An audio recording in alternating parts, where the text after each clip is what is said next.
ఈ రోజున ఎన్రోల్ చేస్తున్నటువంటి యూనియన్స్లో పేర్లు నోట్ చేసుకుంటానికి టైము లేకుండా మనం ప్రారంభం చేశాం కనుక దయచేసి మధ్యాహ్న రీసెస్లో కానీ లేకపోతే వెళ్ళిపోబోయే ముందు కానీ క్లాస్ అయిపోయిన తర్వాత మీరు నేమ్స్ ఇవ్వనటువంటి వారు నేమ్స్ ఫుల్ నేమ్స్ లిస్ట్ ఇచ్చి వెళ్ళినట్లయితే నెక్స్ట్ క్లాస్లోకి మనం కార్డ్స్ను అవి అటెండెన్స్ రెగ్యులరైజ్ చేయడానికి వీలవుతుంది. ఈ కార్డ్స్ తీసుకున్న తర్వాత మీరు ప్రతిదినం దయచేసి మీ కార్డు మీరు తెచ్చుకుంటూ ఉంటే ఎవరన్నా సరదాకి 1-2 రోజులు వచ్చి ఇక్కడ కూర్చుని వెళ్ళటానికి వచ్చి మధ్యాహ్నం మీకు డిస్టర్బెన్స్ కలిగి అలాంటివి లేకుండా చూడటానికి అవకాశం ఉంటుంది. అది కోఆపరేట్ చేయండి. అందరూ కూడా కార్డ్స్ తెచ్చుకోండి. కార్డు లేనటువంటి వాళ్ళు ఎవరన్నా మేము వచ్చి కూర్చున్నట్లయితే కాసేపు ఏదో హోమియో క్లాస్ విని పెడదాం, లేకపోతే సినిమాకి టికెట్ దొరకలేదు కాసేపు ఇక్కడ కూర్చుందాం అని వచ్చుంటే మీకు దాని అట్మాస్ఫియర్ ఉండదు. అందుచేత అందరూ కార్డు తెచ్చుకుంటే మాకు హెల్ప్ చేయటం. ప్రేయర్ టైంకి అందరం వచ్చి కూర్చున్న తర్వాత ప్రేయర్ జరిగి అయిపోయే లోపల రావటం పోవటం మొట్టమొదటి మనం చేసుకోకుండా కొంచెం ఆలస్యమైనా తప్పు లేదు. ప్రేయర్ అయిన తర్వాత లోపలికి ఎంటర్ అవ్వమని చెప్పుకోవస్తున్నాం. ప్రేయర్ అందరూ ఒకే ప్రేయర్ చేయనక్కర్లేదు. ఎవరి ప్రేయర్ వారు చేసుకోవచ్చు. మనసులో కానీ పైకి కానీ ఎవరి అంగీకారం అనేటువంటి ప్రేయర్లో వాళ్ళు మనసు ఆ 5 నిమిషాలు నిమగ్నం కావచ్చు. ప్రిలిమినరీ స్టూడెంట్స్ అని మనం సదుపాయం కోసం పెట్టుకున్నాం. అడ్వాన్స్డ్ స్టూడెంట్స్ అని పెట్టుకున్నాం. ఇదివరకు ఉన్నటువంటి ఇంట్రెస్ట్ ప్రకారం కానీ ఇదివరకు ఉన్నటువంటి మీకు స్టాండర్డ్ హోమియోపతిలో ఉన్నట్లయితే దాని ప్రకారం కానీ ప్రిలిమినరీ స్టూడెంట్స్ కూడా అడ్వాన్స్డ్ క్లాస్లో మేము 3 hours కూర్చుంటామని చెప్పి ఒక 10-12 అడిగారు. అట్లాంటి వాళ్ళే కాక ఇంకెవరైనా సరే మీ ఓపికకి సంబంధించిందే కానీ అది మన అబ్జెక్ట్కి సంబంధించింది కాదు. నలుగురు ఇక్కడ ఒక విషయం నేర్చుకుంటానికి చేరాం కానీ రూల్స్ రెగ్యులేషన్స్ అనేవి సదుపాయం కోసమే పెట్టుకున్నాం. Those who are interested in attending both the sessions from 6 to 9 they are welcome. అయితే ప్రిలిమినరీ క్లాస్లో ఉన్నటువంటి వారు దయచేసి అడ్వాన్స్డ్ క్లాస్లో క్వశ్చన్స్ డిస్కషన్స్ అవన్నీ కొంతకాలం పాల్గొనకుండా ఉంటే మిగతా వాళ్ళకి అడ్వాన్స్డ్ క్లాస్ వాళ్ళకి సదుపాయంగా ఉంటుంది. తర్వాత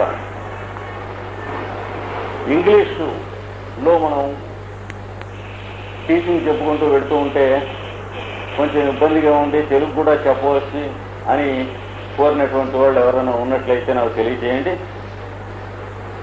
అట్లాంటి వాళ్ళు ఉండకపోయినట్లయితే మనం పూర్తిగా సెషన్ ఇంగ్లీష్లోనే కండక్ట్ చేసుకుంటాం. లేకపోయినట్లయితే తెలుగులోను ఇంగ్లీష్లోనూ కూడా చెబుతాం. ఎవరికి కావాల్సిన పద్ధతిలో వాళ్ళు those who want to take notes in English they can continue to take notes in English. Those who want to take in Telugu they can continue to take in Telugu. అంచేత తెలుగు ఇంగ్లీషే చెప్పి వెళ్తే పర్వాలేదు అందరికీ అన్నట్లయితే మనకు ఒక సదుపాయం. కాదా తెలుగు ఇంగ్లీష్ కూడా కావాలంటే మనం అట్లా ప్రొసీడ్ అవుదాం. అందరికీ సబ్జెక్ట్ రావటం ముఖ్యంగా పెట్టుకున్నాం కనుక ఎలా అయినా పర్వాలేదు. ఎట్లాగ పెడదాం తెలుగు కూడా మనం అట్లా. I hope there are some people who do not know Telugu. If there are please help me by standing up one.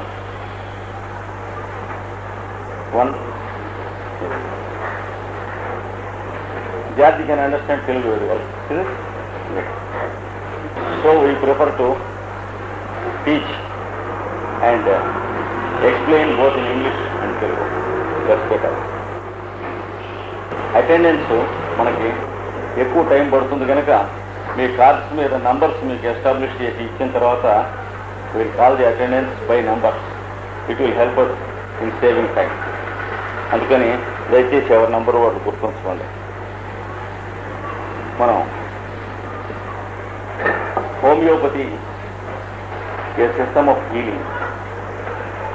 మనకి క్యూర్ అనే పదం, హీలింగ్ అనే పదం 2 పదాలు ఉన్నాయి.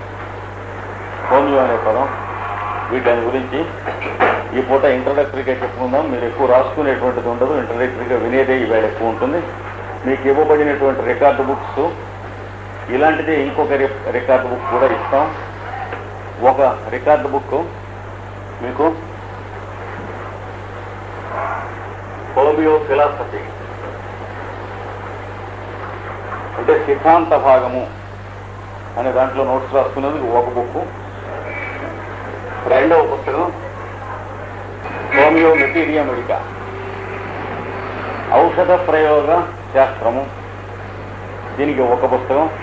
రెండు కలగలుపుకుంటే బాగుండవు కనుక ఒక రికార్డు బుక్ దీనికి ఉపయోగించుకోండి, ఒక రికార్డు బుక్ దానికి ఉపయోగించుకోండి. రెండు మేము ఇస్తాం. 2-3 క్లాసుల్లో మనం సబ్జెక్ట్లోకి ఎంటర్ అయినప్పటి నుంచి 2 రికార్డ్ బుక్స్ ఇస్తాం. ఇది కాక మూడవది మధ్యన మనం డిస్కస్ చేసుకుంటూ కేసెస్ను గురించి, డిసీజెస్ను గురించి, పేషెంట్స్ను గురించి, డ్రగ్స్ను గురించి కంపారిటివ్ స్టడీ అని మధ్య వస్తుంది. అది వచ్చినప్పుడు ఈ గ్రూప్ ఆఫ్ డ్రగ్స్ అన్ని మీరు ఫలానా సందర్భంలో గుర్తుంచుకోండి అని గ్రూప్స్గా మనం చదువుకుంటాం. ఆ గ్రూప్స్ మీరు నోట్ చేసుకునేందుకు ఈ పుస్తకాల్లో నోట్ చేసుకుంటే మీరు రన్నాన్గా చదువుకునే దానికి సదుపాయం ఉండదు కనుక మీకు వేరే ఈ సైజు నోట్ బుక్స్ కూడా సప్లై చేస్తాను. కనుక గ్రూపింగ్ ఆఫ్ డ్రగ్స్ వచ్చినప్పుడల్లా మీరు అందులో ఒక పేజీ పెట్టుకుని ఆ చెప్పబడిన పైన కలరా అని ఉంటుందనుకోండి, దాంట్లో ఉన్న గ్రూపింగ్ ఆఫ్ డ్రగ్స్ అన్ని ఆ పేజీలో రాసుకోండి. టైఫాయిడ్ అని అంటే దాని గ్రూపింగ్ ఆఫ్ డ్రగ్స్ అన్ని. ఇట్లాగా కంపారిటివ్ స్టడీ వచ్చి డ్రగ్స్ గ్రూప్స్ వచ్చిన చోట చిన్న పుస్తకం వేరే మీరు సదుపాయం కోసం అట్టి పెట్టుకోండి. ఈ 3 పుస్తకాలు మీతో ఉండిపోతాయి. ఆ 3 పుస్తకాలు మీరు తర్వాత స్టడీ చేసుకునేందుకు ఒక పుస్తకంలో ఉన్న మెటీరియల్ ఇంకో పుస్తకంలో మీకు ఇబ్బంది పడకుండా ఉంటుంది, ఇంటర్స్పర్స్ అయి చక్కగా ఉంటుంది కనుక అలా ఏర్పాటు చేశాం. ఇది ఇక్కడ మనం పెట్టుకున్నటువంటి. ఇక హోమియోపతిలో మనం స్టడీ చేసుకునే సబ్జెక్ట్స్ యొక్క పరిచయం చేస్తాను. ఇందులో మీరు నోట్స్ రాసుకోవాల్సింది ఏం లేదు, ఒక మాట వినండి. హోమియోపతి అనేటువంటి వైద్య శాస్త్రాన్ని మనకు కనిపెట్టి ఇచ్చింది డాక్టర్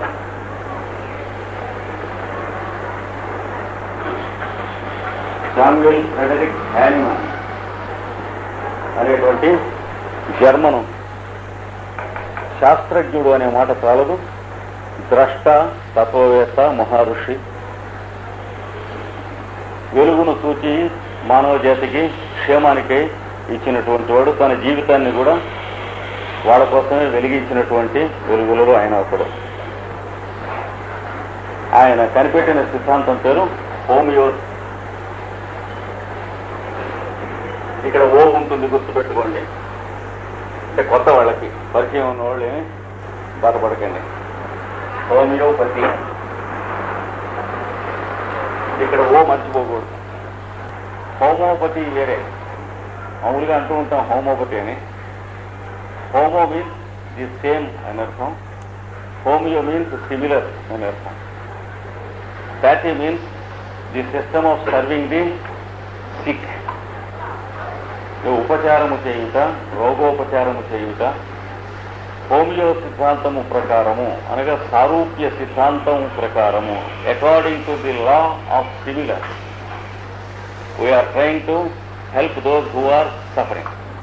కనుక హోమియోపతి అనేటువంటి మాటకి అదే అర్థం. దానికి తెలుగులో పెద్దలు సారూప్య ఔషధ సిద్ధాంతము అని చెప్పారు. ఇందులో ఈ సారూప్యం అనగా ఏమిటో, దీనికి పేరెందుకు వచ్చిందో మనం చేస్తున్నటువంటి స్టడీలో మనకి క్రమంగా తెలుస్తుంది. వైద్యశాస్త్రంలో 2 రకాలు ఉన్నది, positive science and negative science. Positive science యుగ యుగాలుగా ప్రపంచంలో ఉన్న అనేక జాతులలో అనేక పర్యాయములు వృద్ధి పొంది మళ్ళీ మర్చిపోబడి మళ్ళీ వృద్ధి పొంది అలా చెంది వచ్చింది. దాన్నే ది సైన్స్ ఆఫ్ హెల్త్, ఆయుర్వేదము ఆయా భాషలలో అదే పేరు. నెగిటివ్ సైడ్ ఉంటే the science of disease and how to cure it. కనుక సగం పాజిటివ్ సగం నెగిటివ్ ఈ సైన్స్లో 2 ఉన్నాయి. అయితే మనకి 20వ శతాబ్దం 2వ భాగంలో కొంచెం నెగిటివ్ సైడ్ మీద కొద్దిగా ఓవర్ స్ట్రెస్ వచ్చింది. మళ్ళీ మనం ఏం చేసుకోవాలంటే పాజిటివ్ సైడ్కి స్ట్రెస్ ఇచ్చుకోవాలి. జబ్బులను తెలుసుకునుట, జబ్బుల విభాగములను తెలుసుకునుట, to know diseases and the categories of disease and grouping the disease, going into the detail of the disease and trying to know how to attack them or treat them. That is the negative aspect of the subject. When there is a disease, this subject is useful, but when there is no disease, this has no value. But it seems that everyone is having some disease or other, and there is no one in the world that is not having a disease at all. అది మామూలుగా అనిపిస్తుంది చూస్తే. అలా కాదు. Which is natural? Is health natural or disease natural? At least health should be natural. Though health is not natural with some of us, health should be the natural state. ఆరోగ్యము సహజ స్థితి, అనారోగ్యము అసహజ స్థితి. The absence of health is disease. The very word disease indicates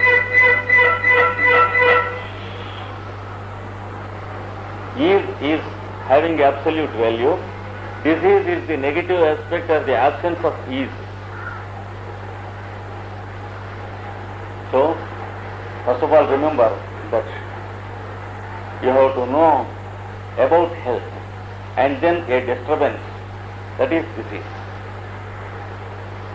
It's not proper to know about the disturbance, taking a standard, and then health. అందుకని వ్యాధులను నివారణ చేయు శాస్త్రము అనేది రెండవ సగము మాత్రమే. మనకు మొదటి సగం ఏం చేస్తే వ్యాధులు రాకుండా ఉంటాయి. That is real science, and that is the first part of the positive aspect of it. దీని గురించే ది సైన్స్ ఆఫ్ హెల్త్ అని మనం చెప్పుకోవాలి. పెద్దలు దాన్ని స్వస్థ వృత్తము అన్నారు. ఆరోగ్యము అనే పదం పెద్దలు వాడలేదు. ఆరోగ్యం అంటే అరోగత అంటే రోగము లేకుండుట అంటే డబుల్ నెగిటివ్. రోగము దాని మీద అరోగము, అరోగమైన స్థితి ఆరోగ్యం. అందుకని మనకి మెడికల్ బుక్స్ లో ఏన్షియంట్ ఇండియాలో కానీ, ఏన్షియంట్ ఈజిప్ట్లో కానీ, గ్రీస్లో కానీ, చాల్డియాలో కానీ దొరికిన బుక్స్ మనం చూసినట్లయితే మీకు పాజిటివ్ టర్మ్స్ ఉంటాయి కానీ నెగిటివ్ టర్మ్స్ ఉండవు. స్వస్థము, స్వస్థ అంటే natural state, the state in which one should be. ఇప్పుడు ఇంకొక స్టెప్ ముందుకెళ్ళి మనం తెలుసుకోవాల్సింది ఏంటంటే నేచర్, అందులో ఉన్నటువంటి సంఘటనలు, ఫినామినా, తర్వాత మ్యాన్ క్రియేటెడ్ ఫినామినా. ఈ రెండింటికి మధ్యన ఘర్షణ ఉన్నప్పుడు డిసీజ్ వస్తుంది. యానిమల్స్ కానీ, ప్లాంట్స్ కానీ, బర్డ్స్ కానీ, బీస్ట్స్ కానీ, వీటిలలో నేచర్ ఉన్నది, లా ఆఫ్ నేచర్ ఉన్నది. They are guided by the law of nature. Their intelligence is not permitted to transgress. అనగా జంతువులకి, పశుపక్షాదులకి ఉన్నటువంటి తెలివి వాటి ప్రవర్తనకి, ఆహారాదులకి మాత్రమే పరిమితం చేయబడ్డది నేచర్ చేత. అది దాటి అతిక్రమించుట, ప్రకృతి ధర్మములను అతిక్రమించుట అనేటువంటి స్థితికి రాలేదు. మనిషికి వచ్చింది. ఎందుకు రావాలి అంటే అందుకోసం కాకుండా ప్రకృతి ఇంకొకందుకు తెలివి చాలా విశేషంగా ఇచ్చింది. ఆ ఇచ్చినప్పుడు మొదట ఇన్ఎక్స్పీరియన్స్ అనేది ఎవరికైనా ఉంటుంది. అందుకని యానిమల్ కింగ్డమ్లోంచి హ్యూమన్ కింగ్డమ్లోకి మనం వచ్చినప్పుడు మొట్టమొదటి ఇన్ఎక్స్పీరియన్స్డ్ లైవ్స్ కొన్ని ఉంటాయి ఎవల్యూషన్లో. దాంట్లో మనం తెచ్చుకునేవే ఇవన్నీ కూడా. అంటే ఆకలి వేయకపోయినా మన ఫ్రెండ్ ఇంటో కనుక డిన్నర్ ఉన్నదంటే, వాడి కొడుకు మ్యారేజ్ అవుతుందంటే మనం భోజనం చేయకపోతే బాగుండదు. ఇట్లాంటివి మ్యాన్ చేస్తారు. మరి యానిమల్స్ చేస్తాయా? గీడె కుడికి తాగుతూ ఉంది, ఇదిగో ఇంకా కాస్త కుడికి తాగమన్నారు, రికమెండేషన్ లెటర్ చూపిస్తుంది, తాగదు. లేదా 100 రూపాయల కాగితంతో ఇంకాస్త గడ్డి తినమన్నారు, తినదు. ఇంచేత నేచర్ నెవర్ పర్మిటెడ్. అలాగే ఆహారము, పానీయము, ఫుడ్ అండ్ డ్రింక్, తర్వాత వర్క్ అండ్ స్లీప్.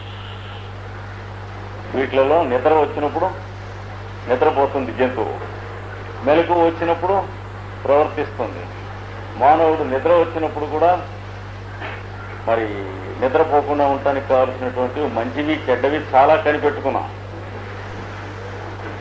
ఎగ్జామినేషన్స్ ఉన్నాయి, నిద్రపోతే ఎట్లాగా? మనం పోదామన్నా తల్లిదండ్రులు నిద్రపోలేదు.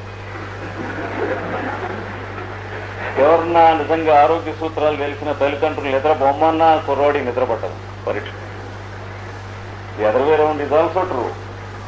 అలాగే పని ఉన్నది నిద్రపట్టదు, అప్పులు ఉన్నాయి నిద్రపట్టదు, పిల్లకి పెళ్లి కాలేదు నిద్రపట్టదు. ఇవన్నీ ఉన్నాయి. నిద్ర పట్టకపోతే నిద్ర పట్టించుకుంటాం చేసేది. ఏ కారణం లేకుండా నిద్ర శుభ్రంగా పట్టేట్టు ఉన్నప్పటికీ కూడా చేట్ల పేక మొదలైన డివైసెస్ మనకు ఉన్నాయి. మరి ఇవి యానిమల్స్ లేవు కనుక మనం చూస్తే percentage of disease, health disturb అవుతున్న డిసీజ్ ఇండెక్స్ మనం చూసినట్లయితే హ్యూమన్ బీయింగ్స్ కు ఉన్నంత డిసీజ్ ఇండెక్స్ మిగతా వాటికి లేదు. We are not ashamed of accepting. ఎక్కడెక్కడైతే మనం నేర్చుకోవాల్సినవి ఉన్నాయో అక్కడక్కడ మనం ఎప్పుడూ కూడా సిగ్గుపడరాదు. హ్యూమన్ బీయింగ్స్ గా పుట్టినప్పుడు జంతువులు మొదలైనటువంటి వాటిని చూసి ఏది నేర్చుకోవాలనో నేర్చుకోవాలను. అలాగే సెక్స్కి సీజన్స్ ఉన్నాయి, ప్లాంట్స్కి కానీ యానిమల్స్కి కానీ బర్డ్స్కి కానీ బీస్ట్స్కి కానీ. Out of the season they don't feel the instinct of sex. Human being ఆ విషయంలో కూడా ఫెయిల్యూర్. అంచేతనే ఏమైంది, మొట్టమొదటి పేజీలోనే ఉంది పుస్తకం. మనం తీసి చదువుకునేటువంటి అర్థం తెలిస్తే ఏమని, చచ్చినంత పని అవుతుంది బిడ్డని కనటం అంటే అని భగవంతుని యొక్క శాపం మొదటి పేజీలో ఉంది. దాని అర్థం తెలుసుకోవాలి. Of man's first disobedience.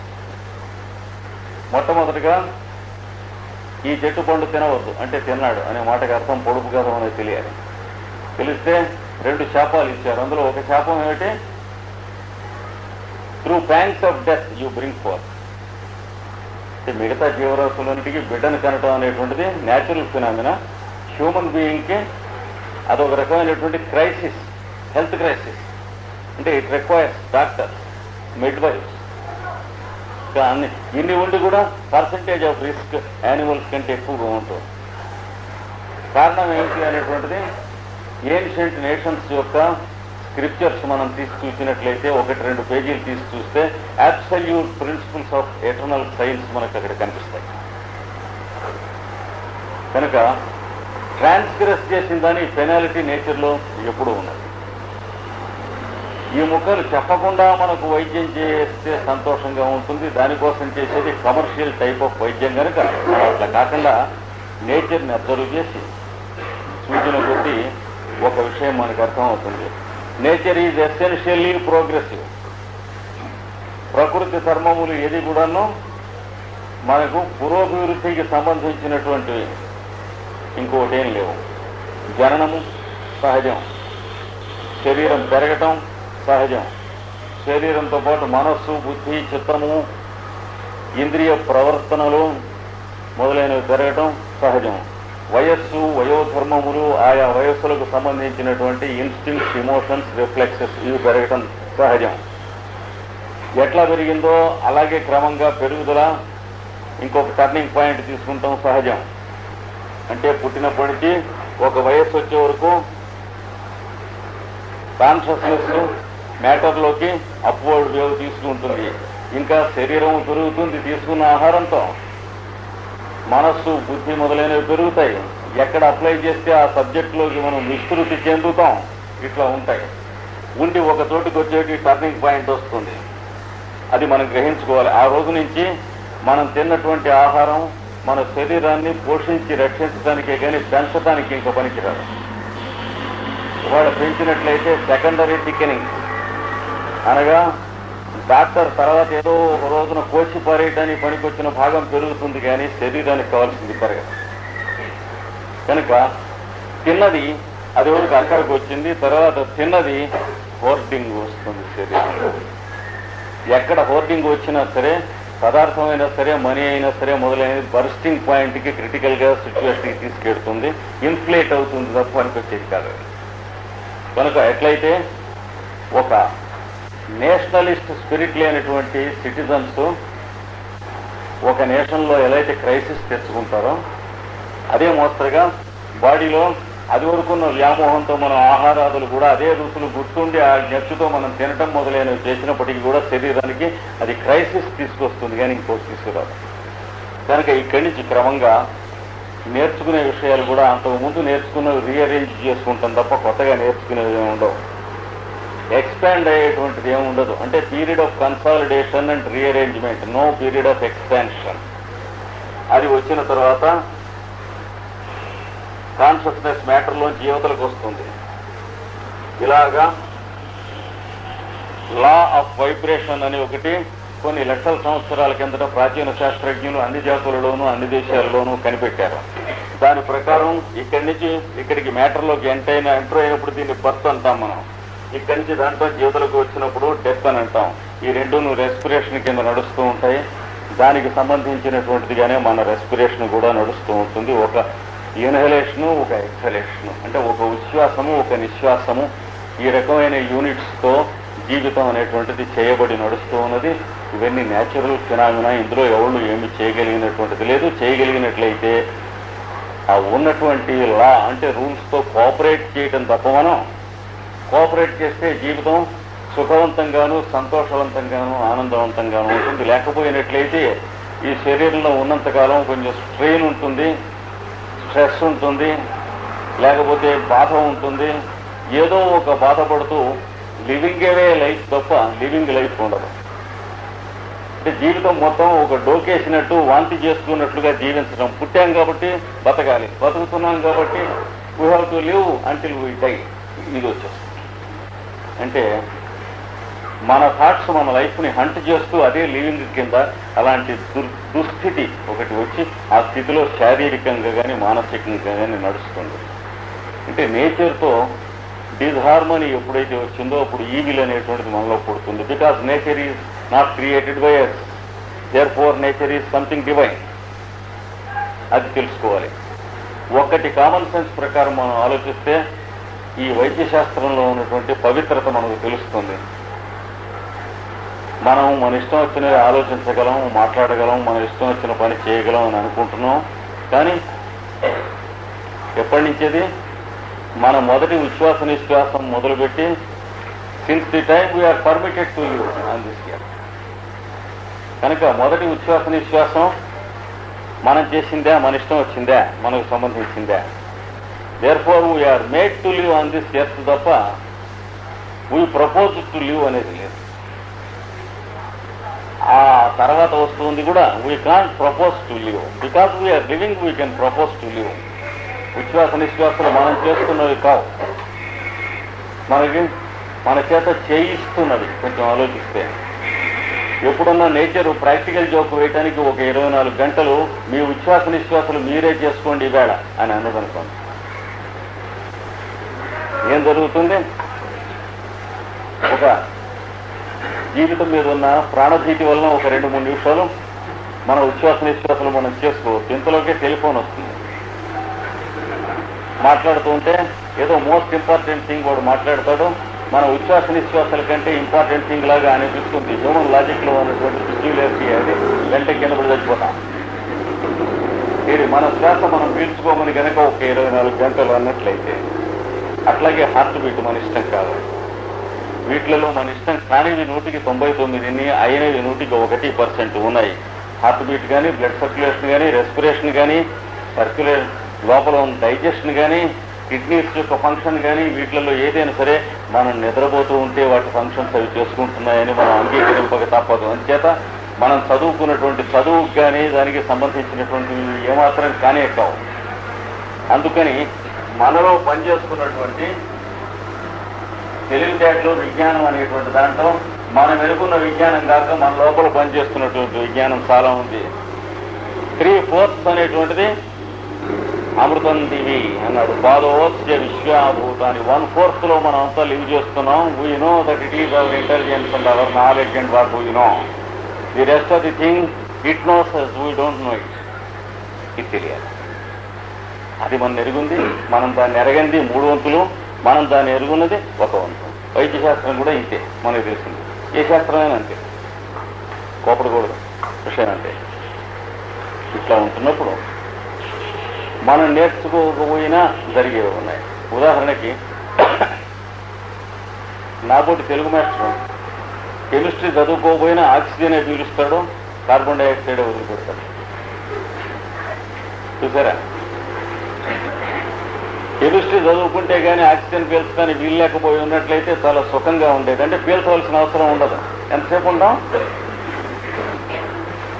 ఇలాగా మన శరీరంలో ఉన్నటువంటి కెమికల్ యాక్టివిటీ కానీ, బయోకెమిక్ యాక్టివిటీ కానీ, బయోలాజికల్ యాక్టివిటీ కానీ, ఈ యాక్టివిటీ సమస్తం కూడాను మనం నేర్చుకున్నందువల్ల మనకు ఆత్మవికాసం కలుగుతుంది. కానీ మనం నేర్చుకోకపోతే ఆగేది ఏమీ లేదు. గుడ్డికన్ను మూసినా ఒకటే, తెరిచినా ఒకటే. నేర్చినందువల్ల మనకి తెలుస్తూ ఉంది తప్ప మన అనుమతిని కోరి కానీ మన దగ్గర అనుమతి పొంది కానీ ఏది చేయటం లేదు. ఇది మన పొజిషన్. ఇలాంటప్పుడు మనం ఎప్పుడైతే నేచర్తో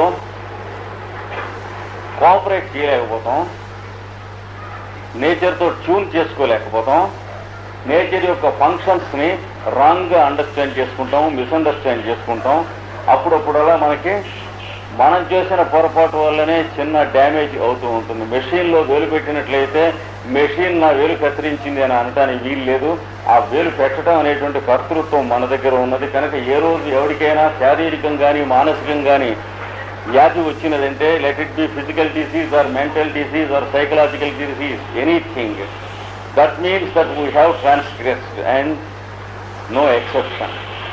తెలుసో తెలియకో మనం అతిక్రమించినటువంటి అతిక్రమణల యొక్క ప్రాయశ్చిత్త ఫలితమే మనం పొందేటువంటి సఫరింగ్ మొదలైనటువంటిది. నేచర్ సఫరింగ్ ఎందుకు వస్తుందంటే మన మీద క్రూయల్గా ఉండి కాదు, మనకి ఇండికేట్ చేయడానికి, మనకు ఈ సఫరింగ్ నుంచి మనం ఎస్కేప్ చేయడానికి చేసే ప్రయత్నంలో రాంగ్ థింగ్ వదిలిపెట్టి రైట్ థింగ్ నేర్చుకునేందుకు చేసేటువంటి ఆ ట్రయల్ అండ్ ఎర్రర్ మెథడ్లో బయటపడటం కోసం ఇచ్చినటువంటిది సఫరింగ్ అనేటువంటిది, కానీ మరొకటి కాదు. కనుక నేచర్లో ఉన్న బ్రాడర్ ప్రిన్సిపల్స్ మనం అర్థం చేసుకుంటూ వెళ్తాం.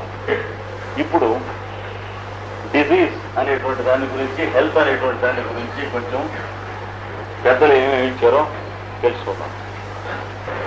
ఆరోగ్యము అని దేనిని నిర్వచనం చేస్తాం? రాసుకోకండి, ఇది ఇంట్రడక్షనే, వినండి శుభ్రంగా. ఇంకొంచెం ఇళ్ళకి రాసుకుందాం. అంటే ఇప్పుడు నేను చెప్పే వాటిలో కొన్ని మనం తీసేసుకోవాల్సినవి, కొన్ని స్వీకరించవలసినవి చెప్పుకుంటున్నాం. కానీ తీసేసుకోవాల్సినవి ఒడగట్టుకున్నాక రాసుకుందాం. ఆరోగ్యం అనగా శరీరంలో ఉండవలసినటువంటి ధాతువులన్నీ ఉండవలసిన పద్ధతిలో ఉండి దాంట్లో ఏమీ తేడా లేకపోతే ఆరోగ్యం అంటాం. ఉదాహరణకి కడుపులో ఆహారం జీర్ణం అవటానికి జీర్ణరస ఆమ్లములు, యాసిడ్స్ కొన్ని ఉన్నాయి. అవి ఎంత ప్రపోర్షన్లో లోపల ప్రొడ్యూస్ అవ్వాలో అంత ప్రపోర్షన్లో ప్రొడ్యూస్ అయితే లోపల వేల్టికి ఆకలి వేస్తుంది. వేసినప్పుడు ఆహారం తీసుకుంటాం. తీసుకున్న ఆహారాన్ని కెమికల్ యాక్షన్స్, బయోకెమిక్ ఫినామినా లోపల వచ్చి జీర్ణం చేయడానికి మొదలు పెడుతుంది. ఇది మొదలుపెట్టినప్పుడు నోట్లోకి సెలైవేషన్తో పాటు మరికొన్ని చిత్రములు జరుగుతాయి. రుచిగా ఉండటం, తిందామని అనిపించడం మొదలైనటువంటి ఇవన్నీ వస్తాయి.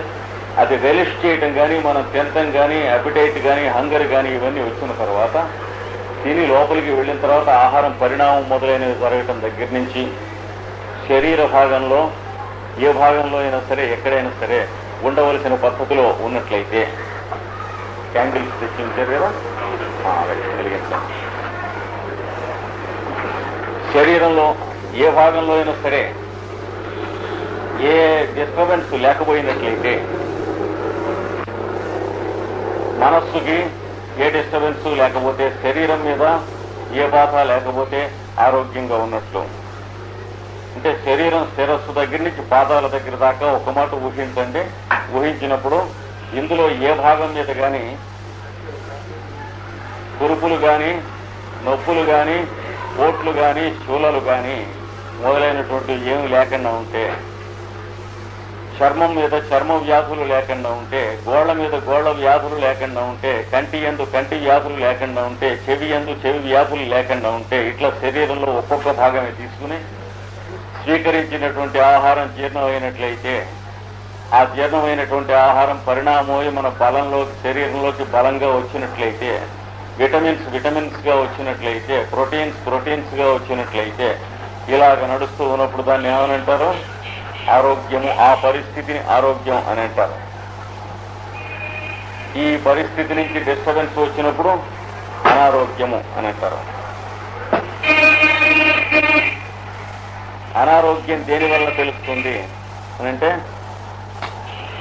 శరీరంలో ఉన్నటువంటి అనారోగ్యం దేని వల్ల తెలుస్తుంది అని అంటే శరీరంలో ఉన్నటువంటి అదంతవరకు నమ్మకం చూశారు. కనుక ఆరోగ్యం అనేటువంటి దానికి టెస్ట్ ఏమిటి? శరీర ధాతువుల్లో ప్రతి ధాతువుకి కొన్ని కెమికల్స్తో చేయబడి ఉన్నది. చర్మం చేయబడిన కెమికల్స్కు ఫార్ములా మనం వేయవచ్చు. ఫాస్ఫరస్ కాంపౌండ్స్ మొదలైనటువంటివన్నీ చర్మంలో ఉంటాయి. అలాగే గోళ్లకు ఒక కెమికల్ ఫార్ములా ఉంది. గోళ్ల పదార్థం దేంతో తయారైనది. అలాగే ఎముకలు కాల్షియము మొదలైనటువంటి ఫాస్ఫరస్, క్లోరిన్ మొదలైనటువంటి వాటితో కూడిన కాంపౌండ్స్ ఉంటాయి.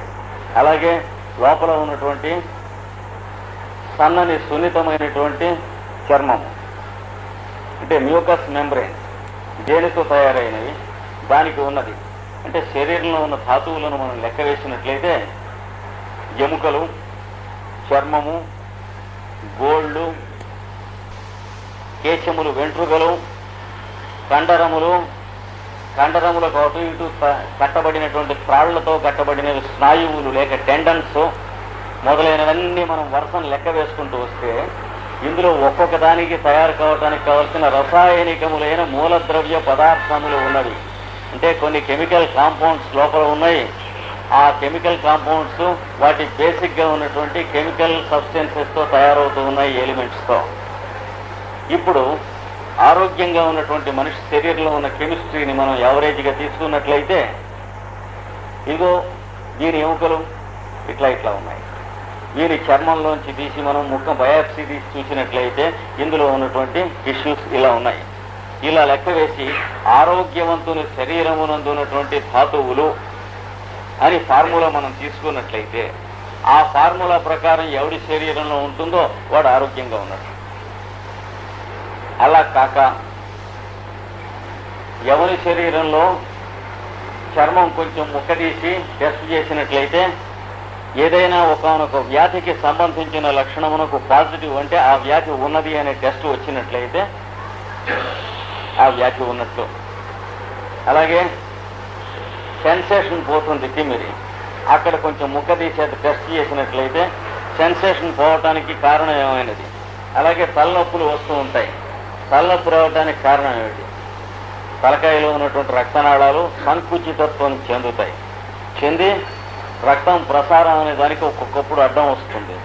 అప్పుడు సంకుచితత్వం చెంది దానికి తలనొప్పికి కారణము. అప్పుడు డైలేటర్స్, వాసో డైలేటర్స్ కనుక వేసినట్లయితే ఆస్పిరిన్ కానీ, కెఫెయిన్ కానీ, లేకపోతే స్ట్రాంగ్ కాఫీ కానీ ఇట్లాంటివి వేసినట్లయితే అవి మళ్ళీ డైలేట్ అవుతాయి. అంటే వ్యాకోచములు చెందుతాయి, తలనొప్పి తగ్గిపోతుంది.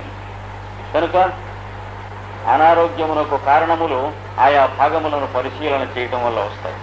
అంతేగాక మన శరీరంలో ఉన్నటువంటి భాగాల ముక్కలు కొంచెం శాంపుల్ తీసి అవి న్యాచురల్గా ఉన్నాయా అన్యాచురల్గా ఉన్నాయా అనేటువంటి టెస్ట్ వస్తుంది.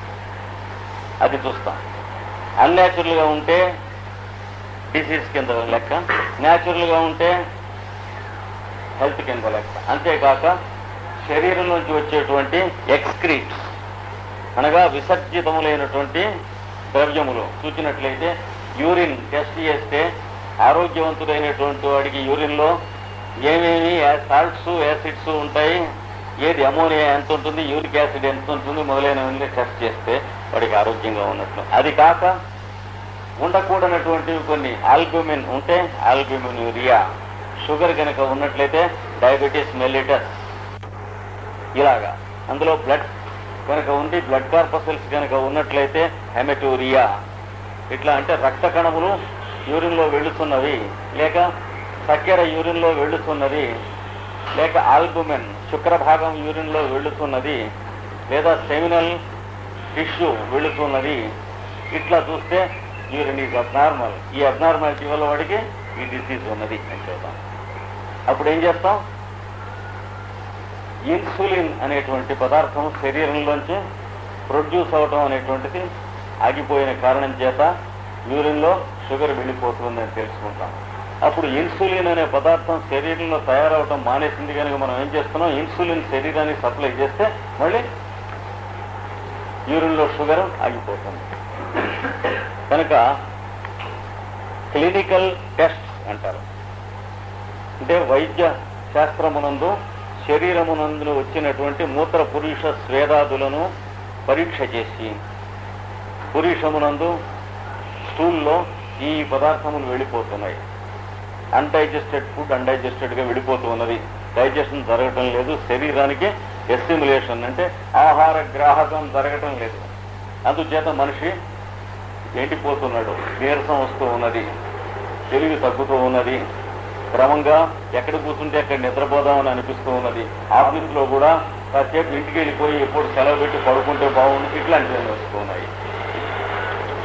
ఇలాగా మనం టెస్ట్ చేసినప్పుడు, అలాగే బ్లడ్ టెస్ట్ చేస్తే బ్లడ్ షుగర్ ఉన్నది, అయితే బ్లడ్లో కార్పసల్స్, వైట్ కార్పసల్స్ ఎంతగా ఉంటున్నాయి, రెడ్ కార్పసల్స్ ఎంతగా ఉంటున్నాయి, ఇవన్నీ టెస్ట్ చేస్తే ఇవి న్యాచురల్గా ఉన్నట్లయితే హెల్త్, అన్యాచురల్గా ఉన్నట్లయితే ఇల్ హెల్త్.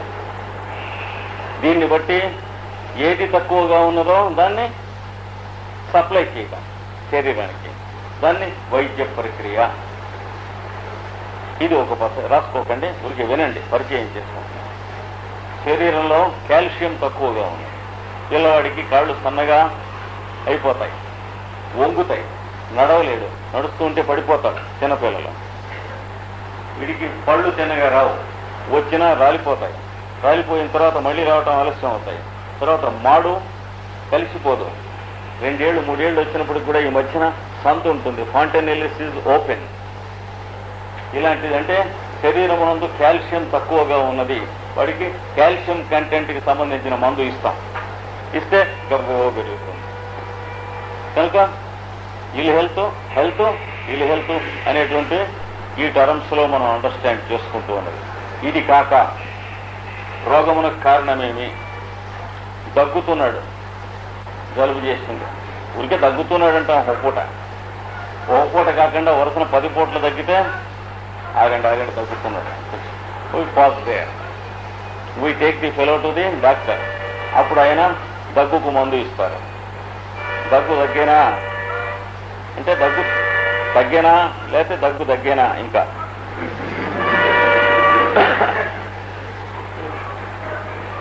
దగ్గు మందు వేస్తే దగ్గు తగ్గితే ప్రసక్తి లేదు, దగ్గు మందు వేసినా దగ్గు తగ్గలేదు. నాకున్ దగ్గని పుత్రునిమ్ము అన్నాడు చెడపల్లి వెంకట శాస్త్రి గారు. కొడుక్కి టీబీ వచ్చినప్పుడు దుర్గేశ్వర శాస్త్రికి కామేశ్వరి స్తోత్రం రాస్తూ నాకున్ దగ్గని పుత్రునిమ్ము అంటే సామర్థ్యంలో నాకంటే తక్కువ వాడు కాకుండా ఉండేవాడినిగా చేయి కొడుకని, నాకు దగ్గకుండా ఉండేటువంటిగా వీడు తయారు చేయాలి. ఇంకా దగ్గు ఎక్కువైందనుకోండి కొంతకాలం, అప్పుడు ఏం చేస్తారు, టెస్ట్ చేస్తే వీడికి జబ్బు ఉన్నది. జబ్బు దేని వల్ల తెలుస్తుంది? ఇప్పుడు మైక్రో బ్యాక్టీరియా అనేక విధములైనటువంటి సూక్ష్మజీవుల కారణంగా ఈ జబ్బు ఉన్నది. పరీక్ష చేసి ఏ తాలూకు సూక్ష్మజీవులు ఉన్నాయో దాన్ని బట్టి ఏ వ్యాధి ఉందో తెలియజేసి ఆయా సూక్ష్మజీవులను తొలగించి ఆ జబ్బును నివారణ చేసేటువంటి పద్ధతులు. ఎంతకంటే సూక్ష్మంగా మైక్రోబు గుర్తించేటువంటి వైరస్, అతి సూక్ష్మమైనటువంటి చైతన్య ప్రాథమిక కణములు అవి ఉన్నాయి. కనుక దాన్ని బట్టి వైద్యం చేయటం ఇది ఒక పద్ధతి. ఆరోగ్యం వీటిని బట్టి ఆరోగ్యంగా ఉన్నదా లేదా తెలియటం, వీటన్నిటిని తొలగించేసేటప్పటికి ఆరోగ్యం చక్కబడటం. ఇది మనం 1.5 శతాబ్దములు 2 శతాబ్దముల నుండి ఎరుగున్నటువంటి వ్యాధి లక్షణములు, ఆరోగ్య అనారోగ్యముల లక్షణములు మొదలైన. ఇది కాక ఇంకొక పద్ధతి చూద్దాం, రెండవ పద్ధతి చూద్దాం. తలనొప్పి వచ్చింది. తలనొప్పికి కారణం ఏమిటన్నారు? తలలో ఉన్నటువంటి రక్త కణములు సంకుచితం అవటం. అది కారణం అవుతుందా? ఎందుకంటే ఏ కారణము లేకుండా ఊరికే సరదాకి తల్లో ఉన్నటువంటి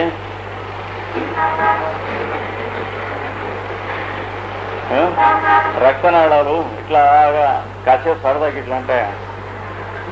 unless they are forced to behave like that, nature never permits them to behave.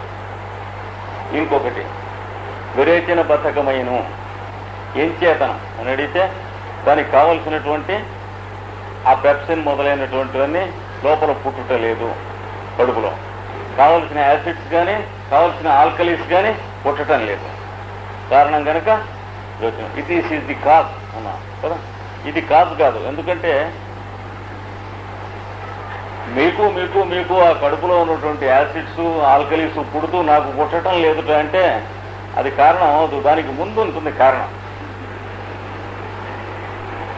ఇట్లాగా సీసా చేత్తో పట్టుకుని ఫ్లాస్క్ ఊపుకుంటూ వెళ్ళి స్తంభానికి తగిలింది, బద్దలైంది. ఫ్లాస్క్ ఎందుకు బద్దలైంది అంటే స్తంభం తగిలిందంటే అదే కాదు. వీడు ఊపుకెళ్తున్నటువంటి వాడి దున్నపోతు లక్షణమా స్తంభం తగలటమా? అలా కాదు. No no I will explain. స్తంభం ఇక్కడ ఉంది, ఇది ఇట్లా ఉన్నది, దీన్ని కొడితే ఇట్లాగా లా ఆఫ్ డైనమిక్స్ ఉన్నాయి. కొట్టేటప్పటికి గ్లాస్కి కొంచెం దానికి సంబంధించినటువంటి రూల్స్ లా కొంత ఉంది. గ్లాస్కి ఇట్లాంటి తగిలితే బ్రేకబిలిటీ ఉంది. ఆ ఇవన్నీ అప్లై చేస్తే బద్దలైందిట. ప్రాసెస్ అంతా రైటే కానీ కారణం మాత్రం అక్కడ లేదు. దానికి కొంచెం ముందు ఉంది. ఇప్పుడు మనం ఇందాక నుంచి మనం చెప్పుకున్నటువంటిది అలోపతి విధానమునందు చెప్పబడినటువంటి వైద్య కారణములు. అవి తృప్తి లేక, అవి నచ్చక హ్యానిమన్ గారు ఏం చేశారు, ఇదేం కారణాలయ్యా ఏడిచినట్లున్నాయి. ఇవన్నీ కారణాలు అన్నది రైతే కానీ వ్యాధి కారణం మాత్రం ఇంకా వేరే ఉంటుంది, ఇంకొక చోట చెబుతానన్నాడు అని దాన్ని చూద్దాం. మనం పరీక్ష చేద్దాం. సరే, హాల్లోకి ఎంటర్ అయినాం అంటే వాడుకున్నటువంటి వాడు అంత చక్కగా ఉన్నాడు అని అర్థం. కారణం ఎక్కడ ఉంటుంది? వాడుకునే వాళ్ళలో ఉంటుంది. కుర్చీ 4 కాళ్లలోనూ ఉండదు, వీపులోనూ ఉండదు. అది టేకు కర్ర లేకపోతే అది తయారు చేసినటువంటి ఫర్నిచర్ వర్క్స్ బోర్డు దాని మీద ఉండదు.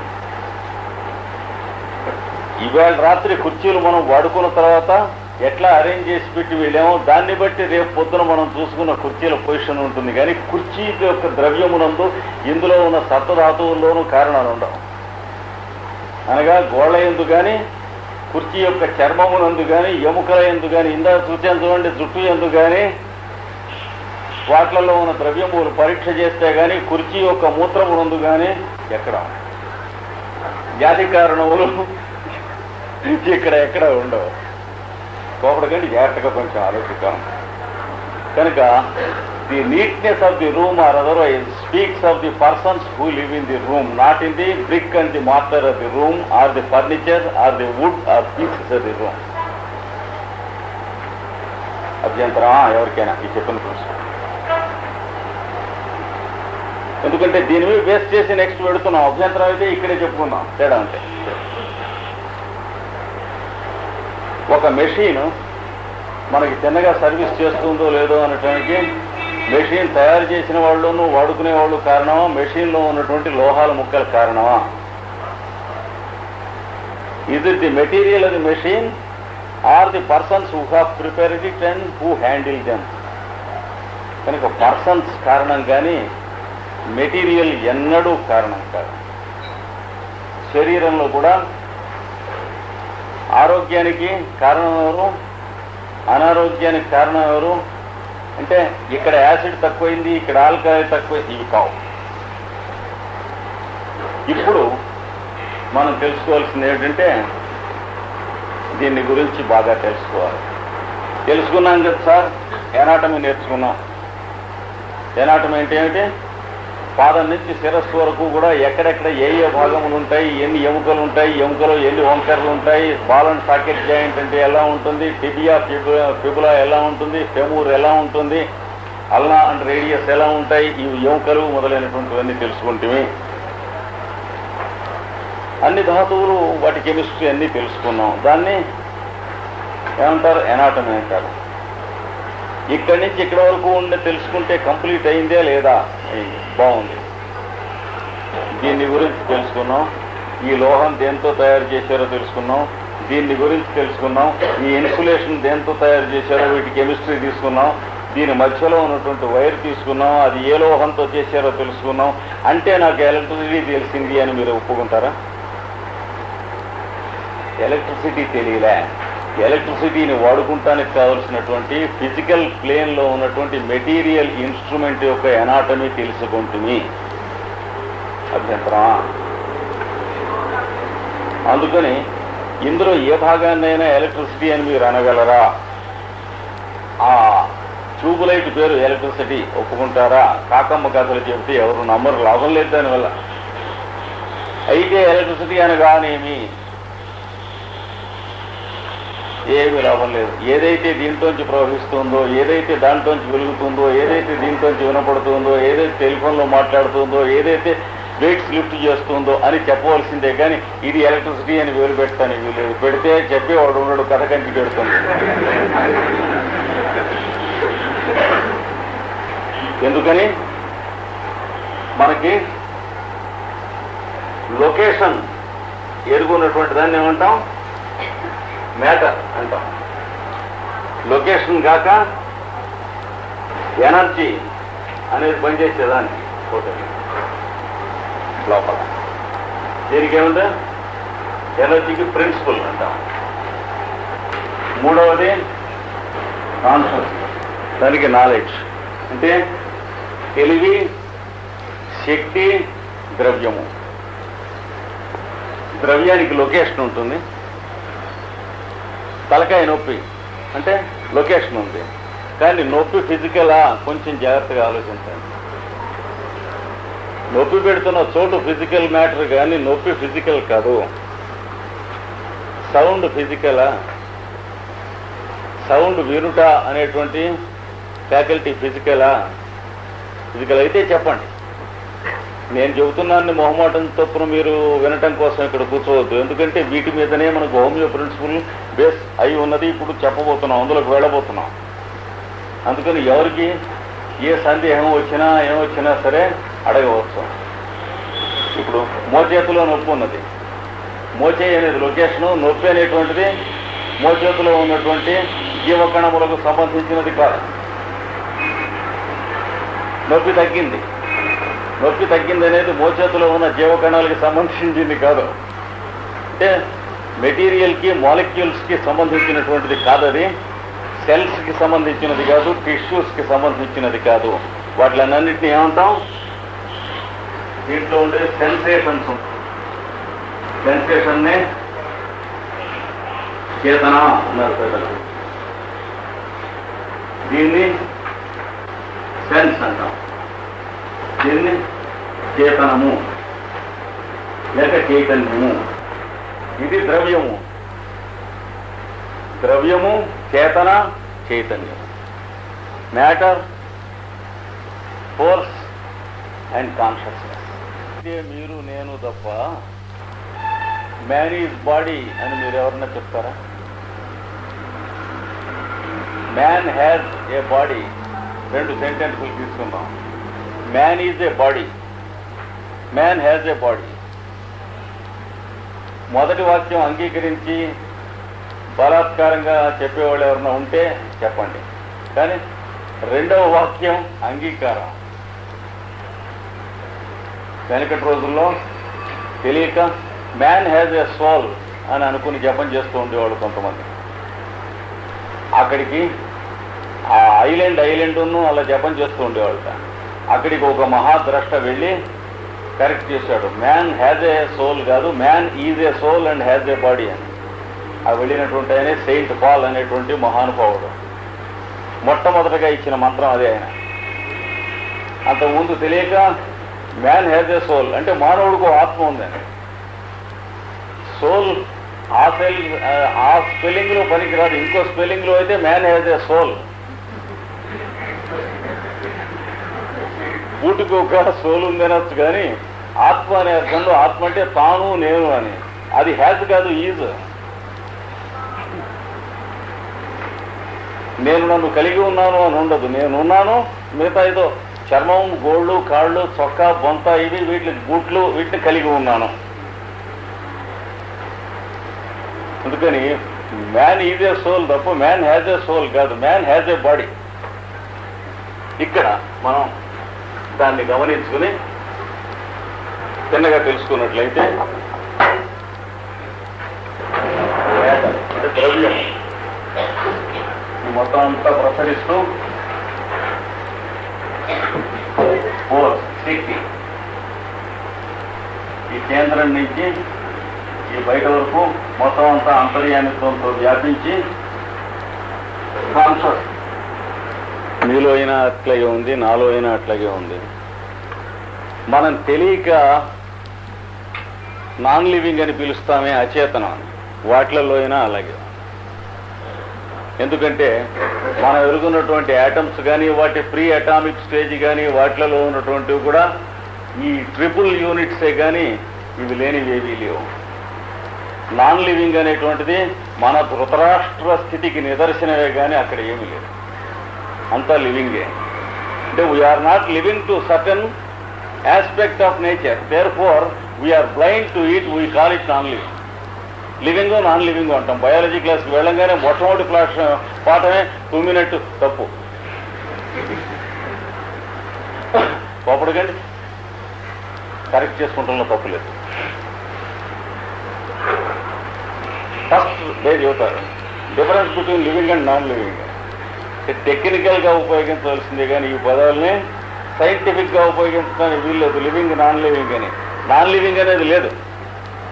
ఎందుకంటే ఒక యాటంలో ఉన్నటువంటి ఇంకా లోపల ఉన్న స్ట్రక్చర్స్లోకి పెద్దలు వెళుతూ ఉన్నారు. ఈ అర్ధ శతాబ్దం నుంచి ద్రష్టలైన మహానుభావులు ప్రీ అటామిక్ స్ట్రక్చర్స్లోకి వెళుతూ ఉంటే ఒక్కొక్క దాంట్లో ఎంత చైతన్యం ఉన్నది, ఎంత విశ్వవ్యాప్తమైన విషయం ఉన్నది.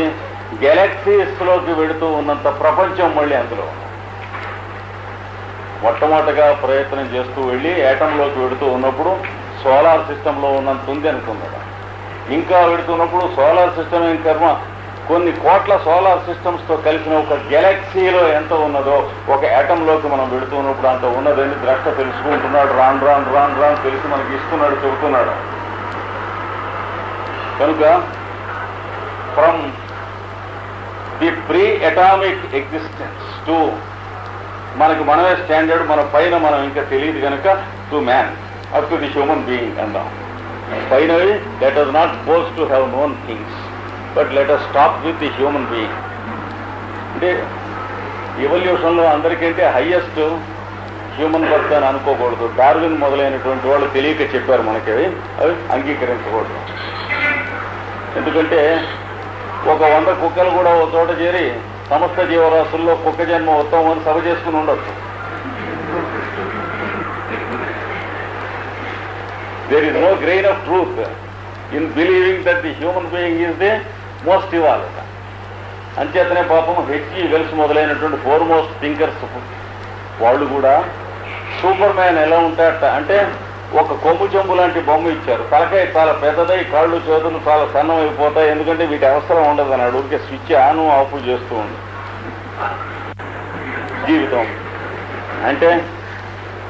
అప్పుడు బెర్నార్డ్ షా అన్నాడు, ఏమర్రా, if such were to be the ugliest picture of the future mankind let us deny it అన్నాడు. ఇంత భీకరమైనటువంటిది కనుక మానవుని యొక్క భవిష్యత్ అనేటిదే why can't we kill our cells అంటాయి. కానీ అది కాదు, సర్వ సౌందర్యాత్మకమైన మరొక విషయం ఉన్నది. మనం తప్పుడు మార్గం బట్టాం, మీటర్ గేజో లేకపోతే నేరో గేజో బట్టి కొడుతున్నాం, వాయిస్తున్నాం. కొంచెం మళ్ళీ తిన్నగా కరెక్ట్ చేసుకుందాం అన్నాడు, మందలించాడు. ఆ మందలించిన పెద్దలు అట్లాంటి వాళ్ళు, బెర్నార్డ్ షా లాంటి వాళ్ళు ఒక 100 మంది 150 మంది భూగోళం మీద మందలించడం వల్ల ఈ మంద మళ్ళీ సరైన మార్గంలోకి వస్తుంది.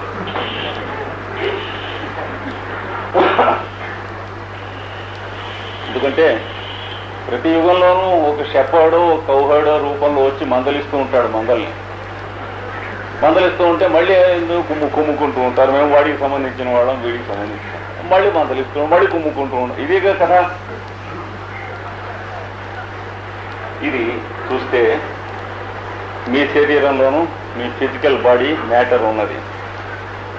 ఎనాటమీ అన్నమే ఇందాక అదంతా కూడా ఇందులో మ్యాటర్. ఇవన్నీ కూడా ఎలక్ట్రిక్ పోల్స్, వైర్స్ మొదలైనటువంటివి, బల్బ్స్, ఫిలమెంట్స్, ఇవన్నీ దీంట్లోంచి వీటిలోంచి ఫ్లో అవుతూ ప్రసరిస్తూ అందులో వెలుగుతూ ఇందులో మాట్లాడుతూ ఇందులో వినిపిస్తూ అందులో గిరింగుమంటూ ఇవంటూ ఉన్నటువంటిది తన లీలలు చూపిస్తున్నటువంటి ఎలక్ట్రిక్ కరెంటు. ఈ లీలలు కూడా కరెంటు కాదు, ఈ లీలలు చూపిస్తున్నది కరెంటు తప్ప. ఇందులో కరెంటు వల్ల లైట్ వెలుగుతూ ఉంది, కానీ వెలుగుతూ ఉన్నటువంటి లైట్ కరెంటు కాదు. Light is one of the manifestations of electricity. అలాగే సౌండ్ కరెంటు కాదు, sound is one of the manifestations of electricity. అట్లాగే వెయిట్ లిఫ్టింగ్, క్రేన్లు లాగుతున్నాయి, పైకి ఎత్తుతున్నాయి, అది ఎలక్ట్రిసిటీ యొక్క మేనిఫెస్టేషన్స్, అంటే లీలలు తప్ప ఎలక్ట్రిసిటీ కాదు సుమా.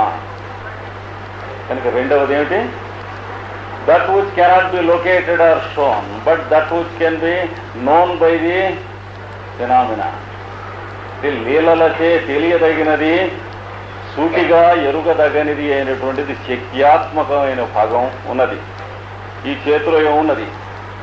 గోళ్ళు ఉన్నాయి, దేంతో చేయబడ్డాయి చెప్పాం. చర్మం ఉంది, దేంతో చేయబడ్డది? ఎముకలు ఉన్నాయి. ఇవన్నీ ఇంతవరకు చెప్పాం. అన్ని అయిపోయినాయి చెప్పారా? చెప్పాం. అయితే ఇలా ఎత్తటం అనేది మీరు చెప్పిన దాంట్లో దేంతో జరుగుతుంది? దేంతో జరగదు. మీరు చెప్పిన ఫాస్ఫరస్తోనా, కాల్షియంతోనా, సల్ఫర్తోనా, ఫ్లోరిన్తోనా, మీరు చెప్పిన దేంతో జరుగుతున్నది? Boney సిస్టమ్తోనా, circulatory సిస్టమ్తోనా, respiratory సిస్టమ్తోనా? దేంతోనూ జరగటం లే. We have described only the structure. కనుక ఒకటి స్ట్రక్చరల్ బాడీ ఉంది మనకి, అది ఫిజికల్ మ్యాటర్ అన్నమాట. దాని లోపలేముంది? ఫంక్షనల్ బాడీ,